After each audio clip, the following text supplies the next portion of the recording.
Good afternoon, YouTube and the internet. I've been away, I'm back, I've done some sketchy stuff here, lifting this engine up, and now I've got it on the stand pretty much. I'm going to pull the crank out of this bad boy and see if it's any good.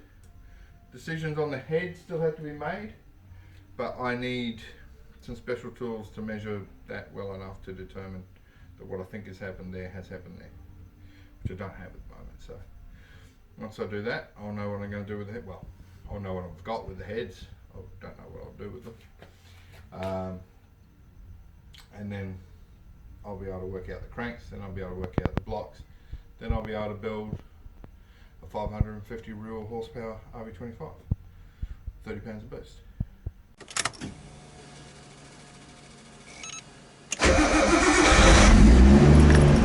Sketchy garage hacks number one.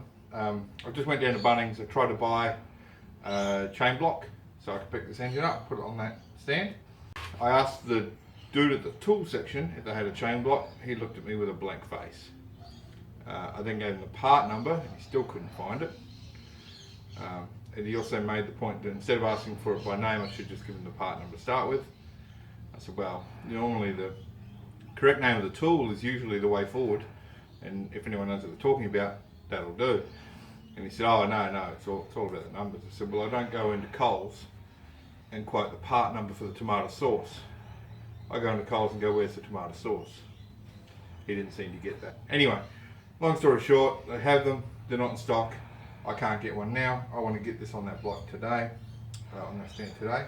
So I have used my ratchet straps. This one isn't actually doing anything yet. I've used this one with a choke to get the engine up to this point, and now the strap is sort of full. It's about as far as I can go. Those straps are rated for a few tons, so certainly not going to overload them. Picking it up on this though, it's not a lot of leverage on that. That's the hard bit, but that's okay. So now I'm going to put the second one on to take the load off this one, and then I'll be able to do it. So I'm just hooking that onto itself like that. Now you could in theory, if you had different types of loops on the ends, go around a couple of times and create a block and tackle and lever it down, but because my limit is actually on a strap, how far I can pick it up, not how heavy it is, and the shape of my loops is wrong for it, I'm not bothering with that. So I should be able to now turn that around the other way.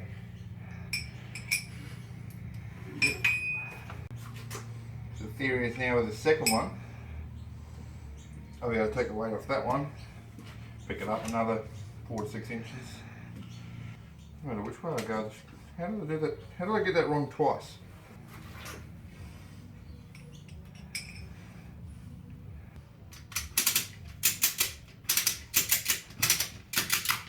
This is going to go a bit funny here, but it'll be alright.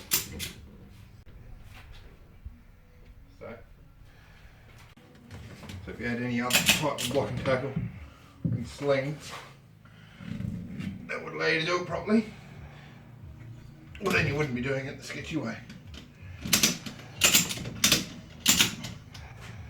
So now the load's on that one.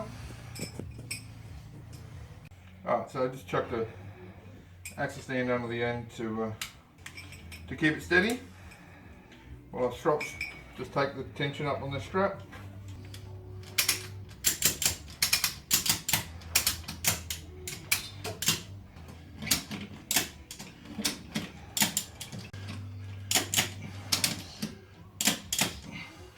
Now I've done sketchier things, but I can't remember them right now.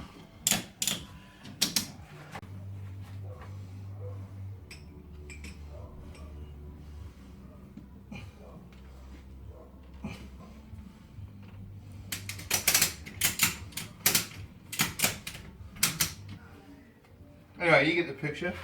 I need my cameraman to go get another axle stand because that one won't be tall enough for the next step. And then I'll be putting it on the engine stand straight after that. A few straps later, do one up, take the other one off, reset it. take the load, pull it up, vice versa. And I've turned the engine around, so I'm on this side. This should do. That's the one with the dowel in it. It's always a bit harder to get started. Also the remain seals off this engine already, so I chose this block to do first because the number one, this engine has run for 5 minutes total.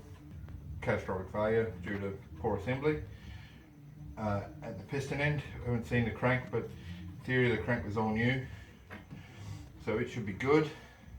In theory it was all balanced and all good, so I'm hoping that was true, unlike the professional engine builder bit. I don't think a professional engine builder would have not set the rings in the ringlands and folded them up, because that's what's happened in this one. And then on first start it's just destroyed the bores and the rings, and we immediately had to put another engine in it. But anyway, that's why I'm picking this one. Also, so the remain seals are off, the water pump's off, the oil pump's off. There's less bits on this one. 17mm spinner, please. Recording? Yeah. 16mm spinner, please. This block would probably almost certainly need machining, like overcharging, because there's some pretty heavy scoring in it, like gouges actually. The other block seemed pretty good. That crank is in theory old. That crank out of that one we know is undersized, so this crank should be the good one. That's if I have a good one.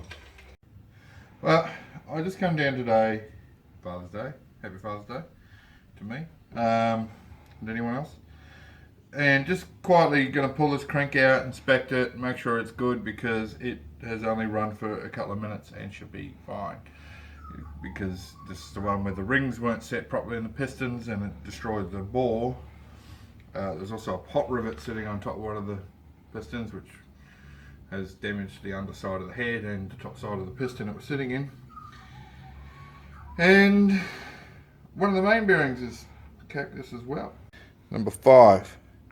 You can see in there, you can see the scoring in there. Considering this motor has run for less than 2 minutes, well, actually it was probably about 2 minutes total, that's a pretty impressive amount of damage. So obviously some grit has been sucked in, that's come out the oil hole in the crank and gotten stuck in there and damaged that bearing instantly. So there's a few odd bits in all of them, but that one's got some discoloration, like it was only running on one side, on one edge. So the thought about this crank being good is possibly a bit misled.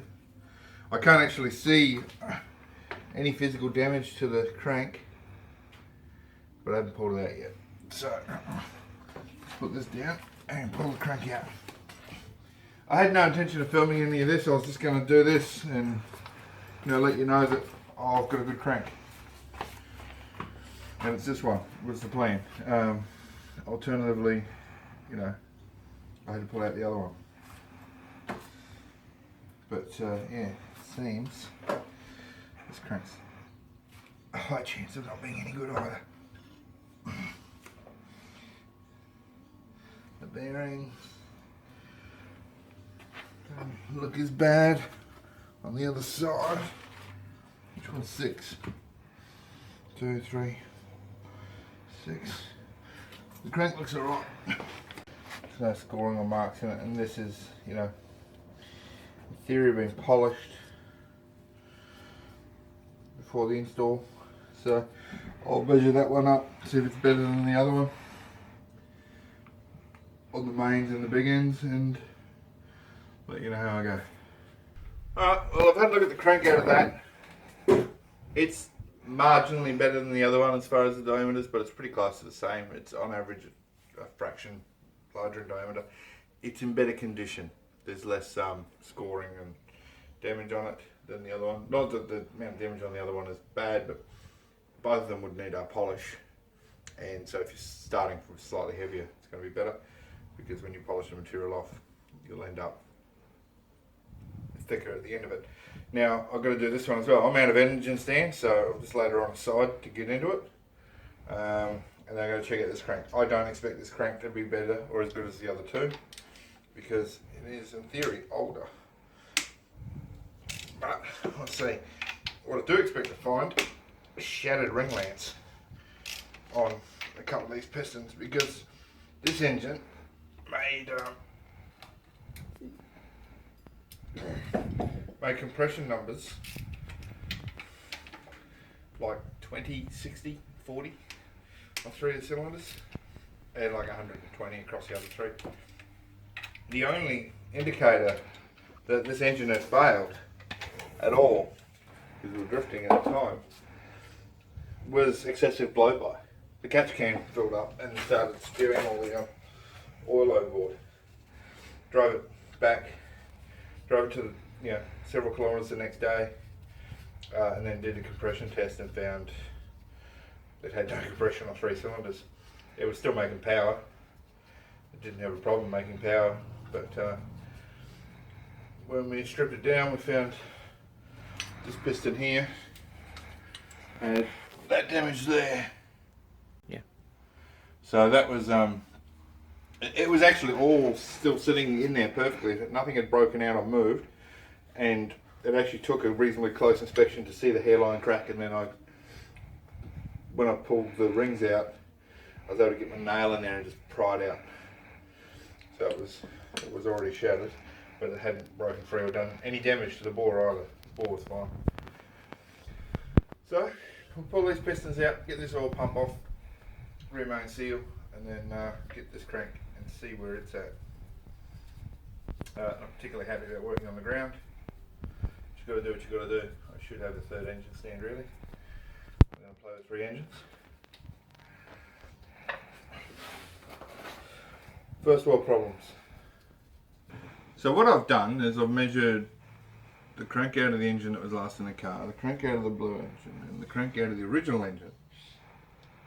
Those two are very close to each other. This one is the most under spec. Now there's a chance that my readings are out. I'm using vernier calipers, not micrometers. So there's a chance that between my using of them and the inherent inaccuracy of the tool, that they're not under, that they're okay, but they do read under across the board. That one actually has, I think, one journal that's in spec, I think. That one is on average 0.01 of a millimeter. What's that, 10 microns?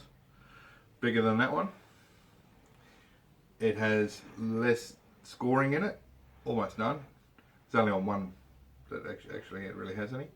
That one's got 2 or 3 with some minor scoring. None of it's major, but it does catch the nail, so we'll need to polish. This one is 0.1 or 0.2 smaller than the other 2 on average. So this one's not going to be much chop. Those 2 have got the most meat on them, the most to polish out. So I'm going to go with the blue one. Next is the block. Now to choose the block, I need to check 2 things. I need to check the diameters of the mains on the girdle. I need to check the roundness and the diameter of the bores. Now to do that, I do need a specialty tool. So I'm now stopped. I'm about to order some plastic gauge. I'm going to use that to double check my measurements on the head and make sure that they are out of spec, because like I said, once again, I've been using this and not the tools. Now I have to buy micrometers and bore gauges to do the rest of it. I'd have to buy another set of bore gauges and micrometers to do the head. I have found someone who said they will measure it for me, but I want to double check it with the plastic gauge first before bothering them, because they've helped me out so far with technical information on the cams and things like that. So I don't want to bother them unless I need to. Once I do that, I'll have a better understanding what I'm doing with the head. At this point I still want to use this one. which is off the black engine, the original engine. The block, I don't care which one I use. The pistons will probably be oversized regardless, but I do need to know just how out of round. I don't want to send one of these blocks to a machine shop to have them send it back and say they can't machine it back to spec. The other thing is I still need those tools anyway when I put it together for assembly, so I do need those tools, so I might as well have them, do my final measurements before I send a machining, then send a machining, and then I can check it all when it comes back. Interesting though, if you just come over here, have a look at this girdle. This is out of the black engine. You see there's actually a couple of metal shavings here on my finger.